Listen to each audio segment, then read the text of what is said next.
Hello student, welcome back in AR classes Choice of Rankers में आप सभी का स्वागत है। मैं रवि एक बार फिर एक नए वीडियो के साथ हाजिर हूँ। यह video class 10 lesson 1 real number से रिलेटेड है। लास्ट वीडियो में हम लोगों ने पढ़ा था Euclid division lemma, Euclid division algorithm and the application of Euclid division lemma. Now come forward in this video, we will discuss about how to say any rational number is a terminating rational number and how to say any rational number is a non-terminating rational number. As well as we will discuss about proven of irrational number, how to prove irrational numbers. So let's start.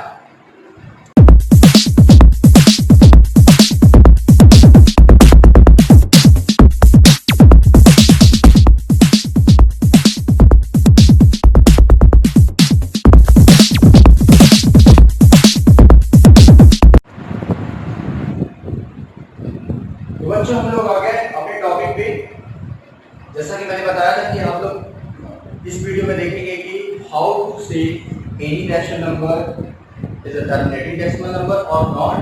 तो हम लोग क्या करेंगे, इसमें हम लोगों ने क्या किया, एक एग्जांपल लिया है, इससे हम लोग बात करेंगे। ठीक है, आप देखते हैं कैसे हम लोग उसको सॉल्व करते हैं। तो बच्चों देखिए, हम लेट कर लेते हैं कि कोई rational number p upon q के फॉर्म में ही होता है। Let p upon q be the simplest form of a given rational number. Then कब हम कहेंगे कि ये टर्मिनेटिंग है और कब हम कहेंगे कि नॉन टर्मिनेटिंग है, उसके लिए हमको क्या करना पड़ेगा, denominator. Denominator it means q। q का जो हमारा प्राइम फैक्टराइजेशन है, अगर 2 की पावर m और 5 की पावर n फॉर्म में होगा तो हम कहेंगे वो क्या होगा, टर्मिनेटिंग डेसिमल होगा। अगर p का जो हमारा क्या है, q का जो हमारा है, अगर वो किसमें होगा, 2 और 5 के फॉर्म में होगा, मतलब उसका जो प्राइम फैक्टराइजेशन निकाले अगर 2 और 5 के फॉर्म में होगा, that is will be what, terminating decimal number. अगर हम q का प्राइम फैक्टराइजेशन मींस डिनोमिनेटर का प्राइम फैक्टराइजेशन अगर निकाले और 2 और 5 के फॉर्म में ना हो तो हमारा क्या कहलाएगा, नॉन टर्मिनेटिंग डेसिमल नंबर। आता है समझ में? एक बार फिर से मैं बता रहा हूं, अगर q का मींस डिनोमिनेटर का प्राइम फैक्टराइजेशन निकालने पर 2 और 5 फॉर्म में आए, that will be what, terminating decimal number. And अगर हम डिनोमिनेटर को फैक्टराइज करें, डिनोमिनेटर के नंबर को फैक्टराइज करें, अगर वो 2 और 5 के फॉर्म में ना आए तो वो हमारा क्या कहलाएगा, नॉन टर्मिनेटिंग डेसिमल नंबर। तो लाइक आइए चेक करते हैं, ये 3 एग्जांपल्स मैंने लिया है, इसलिए हम लोग बात करते हैं। तो लिखेंगे क्या, 50 का हम क्या पहले एग्जांपल की बात करें, सॉल्यूशन ऑफ अगर फर्स्ट की बात करते हैं तो 50 का प्राइम फैक्टराइजेशन क्या होगा, 2 into 5 into 5। This can be written as 2 की पावर m, मतलब 2 की पावर 1 दैट इज, एंड 5 की power 2। You can see this is the form of this. Okay, so इसको हम लोग क्या कर सकते हैं, so the given rational number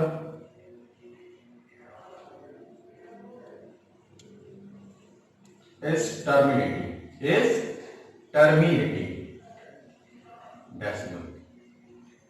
Why? Because the prime factorization of denominator is in the form of 2 की power m and 5 की power n. Clear? Now see the second one. 625.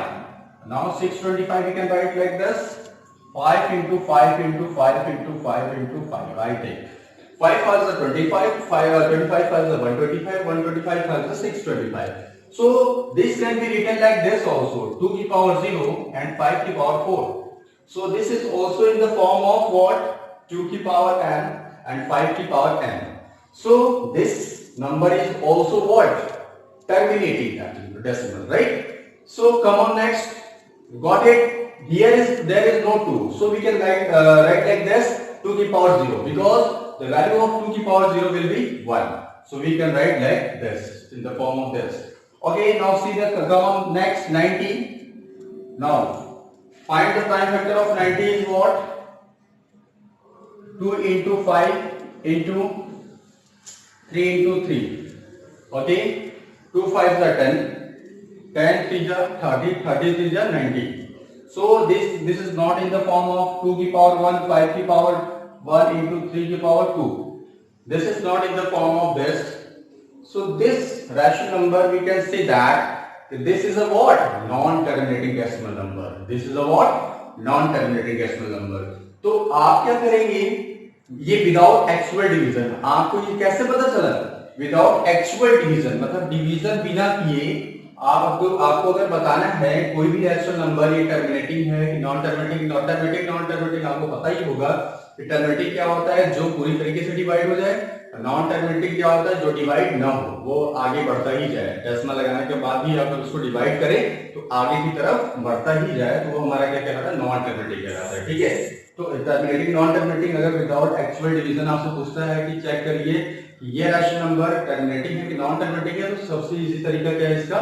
Denominator का प्राइम फैक्टराइजेशन निकालेंगे और उसको देखेंगे कि ये 2 की पावर m और 5 की पावर n फॉर्म में है, तब तो वो टर्मिनेटिंग होगा, अदरवाइज वो क्या होगा? नॉन टर्मिनेटिंग होगा। Got it? यहां आप देख सकते हैं 2 5 तो है बट 3 भी आ गया, इस वजह से ये नॉन टर्मिनेटिंग हुआ, नॉन टर्मिनेटिंग डेसिमल हुआ। बात आई समझ में? तो आइए हम लोग आगे बढ़ते हैं, how to prove any numbers irrational number.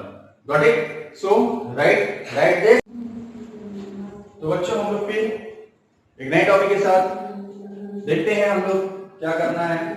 हमारा जो नेक्स्ट टॉपिक था आपको मैंने बताया था कि how to prove any number is irrational number. Okay, so now see the theorem prove that under root 2 is an irrational number. Prove that under root 2 is irrational number. How you will prove? Now see the process of proving how to prove any rational number is irrational number. Okay, so let under root 2 be a rational number. पहले तो ये rational number है, इस type का question करना जो हम लोग करते हैं उसका क्या होता है? कॉन्ट्रडिक्शन मेथड अप्लाई करते हैं। क्या करते हैं? Contradiction method. इसमें क्या करते हैं? पहले हम अपने आप को मान लेते हैं सही है, फिर हम दिखा देंगे कि नहीं हम सही नहीं, हम गलत है। इट मींस दैट कि पहले हम मान लेते हैं कि अंडर 2 रैशनल नंबर है, फिर हम दिखा देंगे कि जो हम माने हैं वो गलत है। ठीक है, तो कैसे? Let under 2 be a rational number and let it is simplest form of a upon b। अगर हम मान लेते हैं कि ये रैशनल नंबर है और रैशनल नंबर कैसा है? Simplest form of a and b है, simplest form of a and b है, मतलब अब उसको कट नहीं किया जा सकता। मींस अब वो किससे डिवाइड होगा? केवल 1 से डिवाइड होगा। सिंपलेस्ट फॉर्म अगर मैंने लिख दिया तो इसका मतलब ये हुआ कि that number will not divided by any of the number except 1। Okay, so a and b are the integer having no common factor other than 1। तो हम मान लेते हैं अगर ये सिंपलेस्ट फॉर्म है तो इसका मतलब इसका कोई कॉमन फैक्टर नहीं होगा केवल एक को छोड़ के। फिर अगर ये सिंपलेस्ट फॉर्म में है, अगर ये a by b के फॉर्म में है, तो निश्चित रूप से हम क्या कर सकते हैं? इसको under root 2 equals to a upon b लिख सकते हैं। तो अब हम लोग क्या करेंगे? स्क्वायरिंग बोथ साइड कर देते हैं। इसको स्क्वायरिंग बोथ साइड करेंगे तो आप क्या पाएंगे? यहां से स्क्वायर हटाएंगे, अंडर रूट 2 का स्क्वायर करेंगे तो क्या होगा? 2 होगा, और इसको करेंगे तो क्या होगा? a square upon b square होगा। अब क्या होगा? इसका क्रॉस मल्टीप्लाई कर देंगे तो क्या होगा? 2b square equal to a square. अब देखिए क्या होने जा रहा है, ये 2 जो है a स्क्वायर को डिवाइड करेगा। भाई यहाँ 2 है, इधर जाएगा तो a स्क्वायर को डिवाइड करेगा, तो 2 डिवाइड्स a स्क्वायर। जब a स्क्वायर को डिवाइड कर रहा है, जैसे मान लो 2 डिवाइड कर रहा है 4 को, मतलब 2 के स्क्वायर को, तो निश्चित रूप से 2 को भी डिवाइड करेगा। बात आ रही में? तो ऐसे 2 divides a square, so 2 divides a also. Base इसका क्या मतलब हुआ कि हाँ a को क्या कौन सा नंबर डिवाइड कर रहा है? 2 डिवाइड कर रहा है। तो इसी तरीके से हम b के लिए भी दिखा देंगे तो क्या हो जाएगा? अब हम यहाँ पे लेट कर लेते हैं। क्या कर लेते हैं? Let a is equal to 2c, a is equal to 2c हम लेट कर दिए। अब जैसे यहाँ अंडर 2 था तो हमने 2 से लेट किया।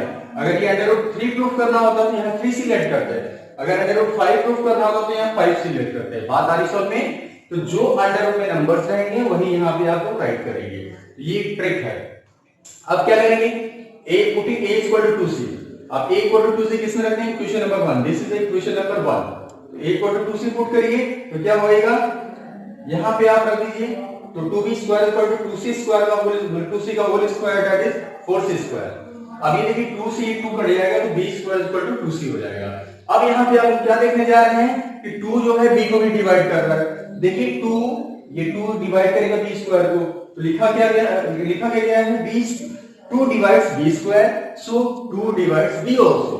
जब b स्क्वायर को डिवाइड कर रहा है तो b को भी डिवाइड करेगा। इसका क्या मतलब हुआ? इसका मतलब ये हुआ कि जो हमने सिंपलेस्ट फॉर्म में लिखा था, जो किसी से डिवाइड होने वाला नहीं था a और b, और यहाँ किससे डिवाइड हो रहा है? हमने प्रूव करके दिखा दिया कि 2 जो है a को भी डिवाइड कर रहा है, 2 जो है b को भी डिवाइड कर रहा है। जब 2 a और b को दोनों को डिवाइड कर रहा, जो कि मैंने माना था कि किसी से डिवाइड नहीं होगा, केवल और केवल 1 से डिवाइड होगा। तो इस केस में क्या होगा? Thus 2 is the common factor of a and b।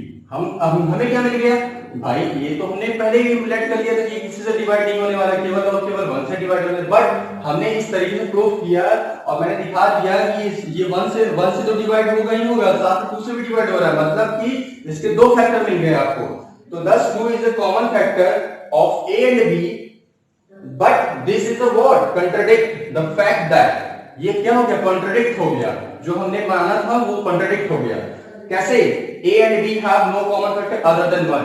ये हमारा कॉन्ट्रडिक्ट हो गया कि a and b क्या था? No common factor other than 1 था। लेकिन यहाँ पे आप देख सकते हैं 2 a कॉमन फैक्टर अलग से मिल गया। इसका क्या मतलब हुआ?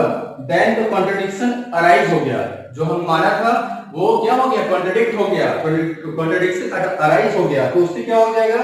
Bye assuming that √2 is a rational number, जो कि हमने एज्यूम किया था कि √2 रैशनल नंबर है, बट ऐसा नहीं है, बिकॉज कि they have 2 common factor, 1 as well as 2। so this is, hence last में हम लोग एक लाइन लिख देंगे, hence we can say that √2 is a irrational number। तो इस टाइप के क्वेश्चंस करने का जो तरीका होता है, प्रोसेस बिल्कुल यही होता है हर एक क्वेश्चन में। चाहे √2 को आप रिप्रेजेंट प्रूफ करना चाहे रैशनल नंबर, चाहे √3 को, चाहे √5 को, चाहे √7 को, चाहे किसी भी नंबर को आप इररेशनल नंबर प्रूफ करना चाहते हैं, तो ये स्टेप्स आपको फॉलो करने पड़ेंगे। बस यहाँ पे एक चीज ध्यान देना है कि अगर यहाँ पे जो लेट करते हैं 2c, ये √2 के लिए 2c लेट किया गया। अगर √5 होता तो 5c लेट करते, अगर √7 होता तो 7c लेट करते। तो मतलब बस यहाँ पे चेंजेस होंगे, बाकी सारे प्रोसेस एज इट इज रहेंगे। तो एक आपने समझ लिया अच्छे से, तो आप पूरा सारे क्वेश्चंस इसके लगा सकते हैं। Now in this way we can say that I have completed the lesson 1 class 10 real number। So next video we will discuss about lesson 2, that is polynomial। Got it? So pause the video, note it down, and we will see next video lesson 2 polynomial class 10। Thank you।